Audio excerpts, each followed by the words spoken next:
না, আমার কাছে এমন মেসেজ আমার কাছে আছে দেখেন, যেখানে বিদ্রোহী কোনো সমস্যা পায়নি সেখানে কিন্তু তারা জামাতের সাথে হাত করে ফেলেছে। অর্থাৎ এই ব্যক্তিগত আক্রোশ যেটা প্রতিযোগিতা, 15 বছর পর আমি আর কয়দিন বাঁচবো, 15 বছর আন্দোলন করে আর কয়দিন বাঁচবো, এখন আমি কি কর্মী থাকবো না। এখানে কিন্তু ষড়যন্ত্র হতে পারে, সব কিছু কিন্তু কারো নিয়ন্ত্রণে নেই। বাংলাদেশের রাজনীতি 2025 সাল কিন্তু অতটা শৃঙ্খলা চিন্তা করবেন না। মানুষ কিন্তু চিন্তা করতে শিখেছে, বিশেষ করে নতুন প্রজন্ম। তারা কথা বলতে পারে, যুক্তি দিতে পারে, লিখতে পারে, বলতে পারে, এবং এটা আমি বলি আইটি যুগ। এই যুগে কিন্তু সেই যুগ না। কাজে আমার কাছে মনে হচ্ছে নির্বাচনটা খুবই প্রতিদ্বন্দ্বিপূর্ণ হবে, এবং সবচেয়ে বড় খেলা হবে কি জানেন, জামাত যদি যেই সিটি পাক, কিছু সিট তো তার বাড়বে, হয়তো পাশ করতে তার 1 লক্ষ ভোট দরকার, দেখবেন সে 80,000 পেয়েছে। কিন্তু এই খেলাটা করে ওই যে পিআর দিচ্ছেন না, পিআর উচ্চ পরিষদে কিন্তু সে ভালো সিট নিয়ে নেবে কিন্তু সেই চিন্তা করতে গেলে গ্যাপ পজিশন অপোজিশন যেটা হবে, আমার মনে হয় গ্যাপটা খুব বেশি হবে। কারণ আওয়ামী লীগের ভোট তো নাই। এবার আওয়ামী লীগের কথা আসেন, আওয়ামী লীগের ভোট কে পাবে? আওয়ামী লীগ কে পাবে এখন আল্লাহ হইতে পারে। জামাতও চায়, বিএনপিও চায়, আর জাতীয় পার্টি যেটা সেও চায়। শোনেন, আওয়ামী লীগের ভোটাররা আদৌ যাবে কি না সেন্টার তার সন্দেহ আছে।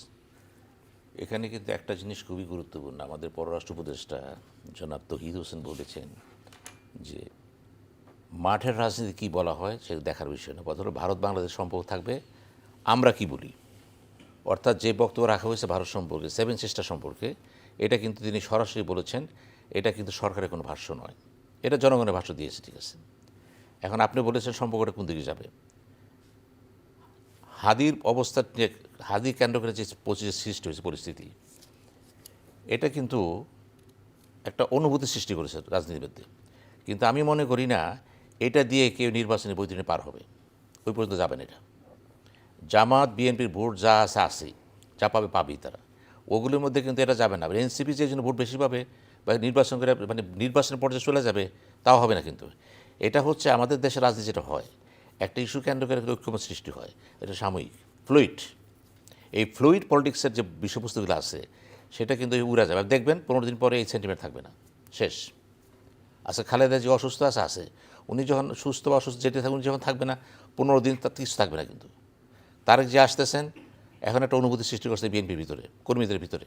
কিন্তু উনি একটা কথা বলেছেন, কিন্তু আপনি যেটা বললেন, উনি বলেছেন মার্কাই সব, দলই সব, ব্যক্তি কিছু না। এই যে রাজনীতিতে নতুন একটা জিনিস তিনি থ্রো করলেন, ব্যক্তি গুরুত্বহীন করে ফেলালেন কিন্তু। অর্থাৎ ব্যক্তি ইমেজ, ব্যক্তি প্রভাবকে তিনি বলে দিলেন কিছুই না, দল করবেন, আপনি সমর্থন পাবেন, সেইখানে অন্য কথা হয়।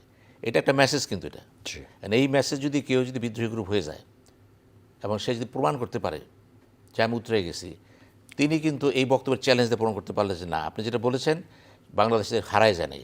এখনও ব্যক্তি ইমেজ, ব্যক্তি প্রভাব, ব্যক্তি মেধা, ব্যক্তি প্রজ্ঞা, ব্যক্তি অ্যাপিল কাজে লাগে এগুলো।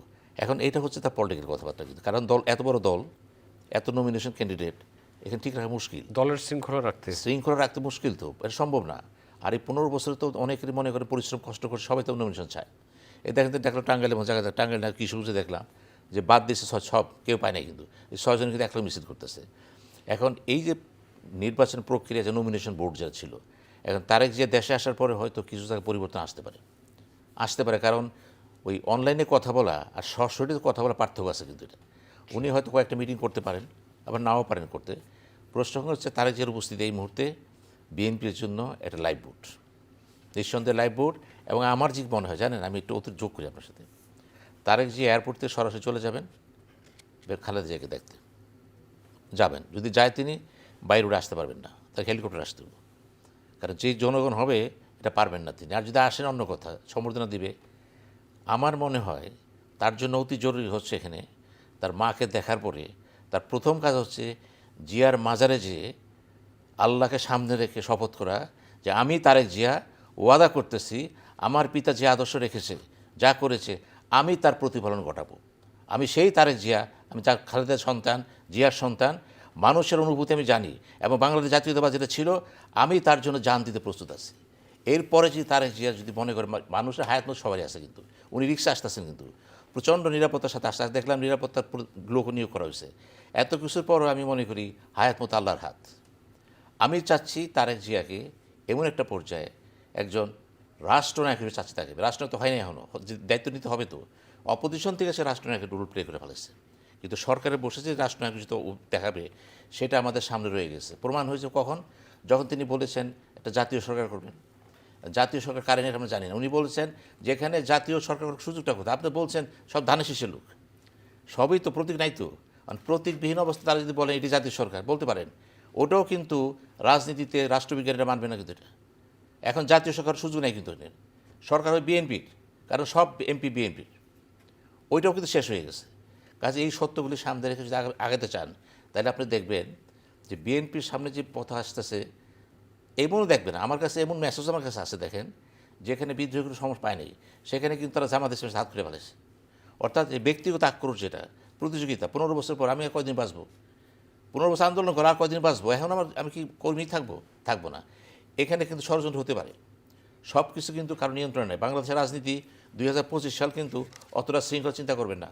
মানুষ কিন্তু চিন্তা করতে শিখেছে, বিশেষ করে নতুন প্রজন্ম।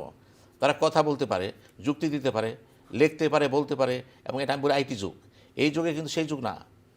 কাজে আমার কাছে মনে হচ্ছে নির্বাচনটা খুবই প্রতিদ্বন্দ্বিপূর্ণ হবে, এবং সবচেয়ে বড় খেলা হবে কি জানেন? জামাত যদি যেই সিটি পাক, কিছু সিট তো তার বাড়বে, হয়তো পাশ করতে তার 1 লক্ষ ভোট দরকার, দেখবেন সে 80,000 পেয়েছে। কিন্তু এই খেলাটা হবে ওই যে পিআর দিচ্ছেন না, পিআর উচ্চ পরিষদে কিন্তু সে ভালো সিট নিয়ে নেবে কিন্তু সেই চিন্তা করতে গেলে গ্যাপ পজিশন অপোজিশন যেটা হবে, আমার মনে হয় গ্যাপটা খুব বেশি হবে। কারণ আওয়ামী লীগের ভোট তো নাই। এবার আওয়ামী লীগের কথা আসেন, আওয়ামী লীগের ভোট কে পাবে? আওয়ামী লীগ কে পাবে এখন আল্লাহ হইতে পারে। জামাতও চায়, বিএনপিও চায়, আর জাতীয় পার্টি যেটা সেও চায়। শোনেন, আওয়ামী লীগের ভোটাররা আদৌ যাবে কি না সেন্টার তার সন্দেহ আছে। যারা আরও গভীরে যান না কেন, মানুষের নিরাপত্তার যে ব্যাপার স্যাপার আছে, আওয়ামী লীগ যারা করে তারা বলবেন তারা ভোট দাও, কেউ কোথাও শুনবে না। দেখুন এই দেখ 2জন বিএনপি জয়েন করছে, আওয়ামী লীগ বিএনপি জয়েন করছে, দেখলাম মালা পড়াইতেছে, আমি এইমাত্র দেখলাম ঢাকার বাইরে। এখন প্রশ্ন হচ্ছে আওয়ামী লীগ যারা করে তারা কিন্তু ব্যপ্ত হবে না, তারা ভোট দিতে পারে, নাও পারে, এবং তার নিরপেক্ষ হয়ে যেতে পারে, দরকার নেই, আমার সেন্টার যাওয়ার দরকার নেই। আর সেন্টারের অবস্থাটা কী আমি জানি না তো, আপনি যত পুলিশ রাখেন যাই রাখেন, এখন জেএনজি যেটা বলেন নতুন প্রজন্মের এত সাহস, তারা তো সামরিক বাহিনীর বা তার বেরিয়ে পাত্তা দেয় না, তারা পুলিশ তার কিছুই না তার সাথে। আর অস্ত্র, যে অস্ত্র এখন মানুষের হাতে আছে, আপনি সেনাবাহিনী চিফ বলতেছে, স্বরাষ্ট্রমন্ত্রী 90% অস্ত্র উদ্ধার করতে পারেনি। এটা কীভাবে উদ্ধার করবেন আপনি? বোঝা মুশকিল। কিন্তু আমরা মুখের কথা যতই বলি, বাস্তব চিত্র কিন্তু সেটা না। আগ্নেয়াস্ত্রের ব্যবহার তো দেখছি আমরা, দেখছেন তো, সামনে আরও দেখবেন তো। কারণ যারা খেলবে, নির্বাচন বানচাল করতে চাবে, তারপর একটা শক্তি তো রয়ে গেছে এখানে নির্বাচনটা বানচাল করার জন্য, বড় শক্তি আছে এখানে। তারা কারা? এবং ভারতের ভূমিকাটা কী হবে এখন? যেখানে আমাদের পররাষ্ট্র সচিব বলে উপদেষ্টা বললেন যে ভারতের কোনো চাওয়া পাওয়ার সাথে আমাদের কোনো সম্পর্ক নেই। ইট মিনস ভারত কিছু চেয়েছে, সেটা আপনার কাছে চাক, নিরাপত্তা খলিলের কাছে চাক, চেয়েছে তো। এখন আপনি বলছেন এগুলো আমরা তোয়াক্কা করি না, তাহলে আপনি সরাসরি কিন্তু বলে দিলেন একটা প্রাপ্তি তারা চাচ্ছে, উই ডোন্ট কেয়ার ইট। জি, সমস্যা কিন্তু দ্বিপাক্ষিক, ভৌগোলিক হইতে পারে, জাতীয় হতে পারে। ধন্যবাদ আপনার। আলফা জানাম।